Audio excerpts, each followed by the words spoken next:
We the people. Our Constitution begins with those three simple words. Words we've come to recognize mean all of the people, not just some. Words that insist we rise and fall together. That's how we might perfect our union. And that brings me to the fourth and maybe most important thing that I want to say tonight. The future we want, all of us want. Opportunity and security for our families, a rising standard of living, a sustainable, peaceful planet for our kids. All that is within our reach. But it will only happen if we work together. It will only happen if we can have rational, constructive debates. It will only happen if we fix our politics. A better politics doesn't mean we have to agree on everything. This is a big country. Different regions, different attitudes, different interests. That's one of our strengths, too. Our founders distributed power between states and branches of government and expected us to argue, just as they did, fiercely, over the size and shape of government, over commerce and foreign relations, over the meaning of liberty and the imperatives of security. But democracy does require basic bonds of trust between its citizens. It doesn't work if we think the people who disagree with us are all motivated by malice. It doesn't work if we think that our political opponents are unpatriotic or are trying to weaken America. Democracy grinds to a halt without a willingness to compromise, or when even basic facts are contested, or when we listen only to those who agree with us. Our public life withers when only the most extreme voices get all the attention. And most of all, democracy breaks down when the average person feels their voice doesn't matter, that the system is rigged in favor of the rich or the powerful or some special interest. Too many Americans feel that way right now. It's one of the few regrets of my presidency that the rancor and suspicion between the parties has gotten worse instead of better.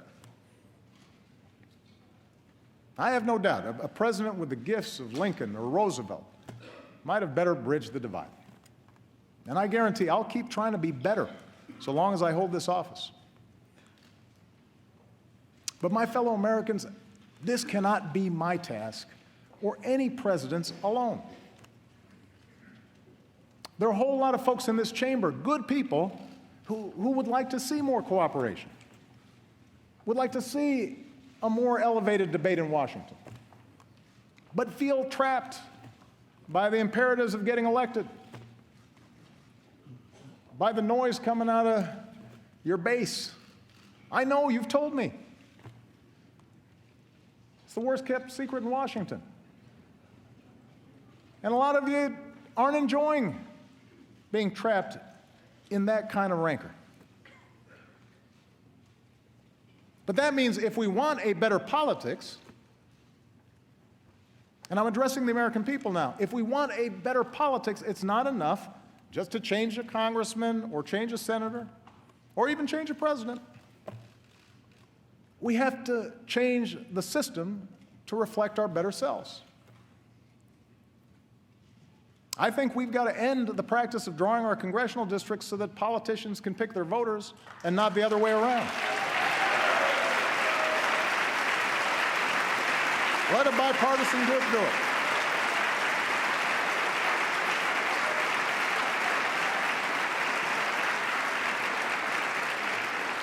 I believe we've got to reduce the influence of money in our politics so that A handful of families or hidden interests can't bankroll our elections.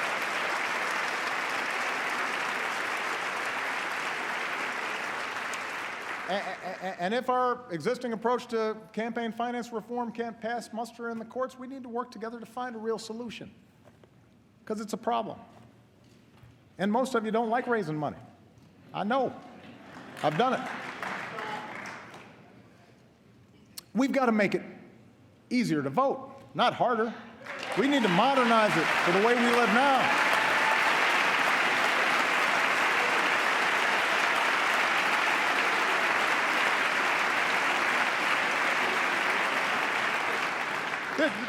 This is America. We want to make it easier for people to participate. And over the course of this year, I intend to travel the country to push for reforms that do just that. But I can't do these things on my own. Changes in our political process, in not just who gets elected, but how they get elected, that will only happen when the American people demand it. It depends on you. That's what's meant by a government of, by and for the people.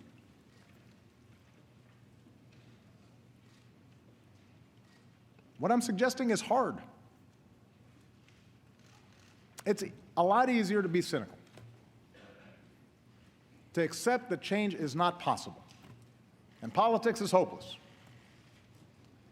And the problem is, all the folks who are elected don't care. And to believe that our voices and our actions don't matter. But if we give up now, then we forsake a better future. Those with money and power will gain greater control over the decisions that could send a young soldier to war, or allow another economic disaster, or roll back the equal rights and voting rights that generations of Americans have fought, even died to secure. And then, as frustration grows, there will be voices urging us to fall back into our respective tribes, to scapegoat fellow citizens who don't look like us, or pray like us, or vote like we do, or share the same background. We can't afford to go down that path.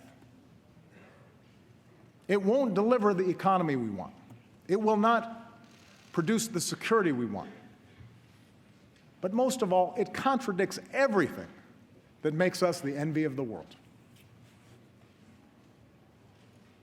So, my fellow Americans, whatever you may believe, whether you prefer one party or no party, whether you supported my agenda or fought as hard as you could against it, our collective futures depends on your willingness to uphold your duties as a citizen, to vote, to speak out, to stand up for others, especially the weak, especially the vulnerable, knowing that each of us is only here because somebody, somewhere, stood up for us.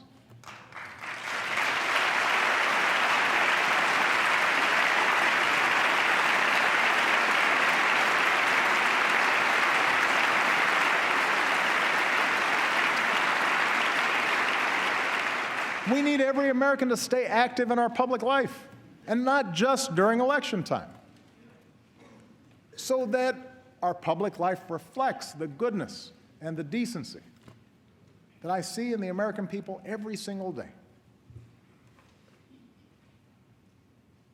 It is not easy. Our brand of democracy is hard. But I can promise that a little over a year from now, when I no longer hold this office, I will be right there with you as a citizen, inspired by those voices of fairness and vision, of grit and good humor and kindness that have helped America travel so far. Voices that help us see ourselves not first and foremost as black or white or Asian or Latino, not as gay or straight, immigrant or native born, not Democrat or Republican, but as Americans first, bound by a common creed. Voices Dr. King believed would have the final word. Voices of unarmed truth and unconditional love. And they're out there, those voices. They don't get a lot of attention. They don't seek a lot of fanfare. But they're busy doing the work this country needs doing. I see them everywhere I travel in this incredible country of ours. I see you, the American people. And in your daily acts of citizenship, I see our future unfolding. I see it in the worker on the assembly line who clocked extra shifts to keep his company open, and the boss who pays him higher wages instead of laying him off. I see it in the dreamer who stays up late at night to finish her science project, and the teacher who comes in early, maybe with some extra supplies that she bought because she knows that that young girl might someday cure a disease. I see it in the American who served his time, made bad mistakes as a child, but now is dreaming of starting over. And I see it in the business owner who gives them that second chance. The protester determined to prove that justice matters. And the young cop walking the beat, treating everybody with respect, doing the brave, quiet work of keeping us safe. I see it in the soldier who gives almost everything to save his brothers. The nurse who tends to him till he can run a marathon. The community that lines up to cheer him on. It's the son who finds the courage to come out as who he is. And the father whose love for that son overrides everything he's been taught. I see it in the elderly woman who will wait in line to cast her vote as long as she has to. The new citizen who casts his vote for the first time. The volunteers at the polls who believe every vote should count. Because each of them, in different ways, know how much that precious right is worth. That's the America I know. That's the country we love. Clear-eyed, big-hearted, undaunted by challenge, optimistic that unarmed truth and unconditional love will have the final word. That's what makes me so hopeful about our future. I believe in change because I believe in you, the American people. And that's why I stand here as confident as I have ever been that the state of our union is strong. Thank you. God bless you. God bless the United States of America.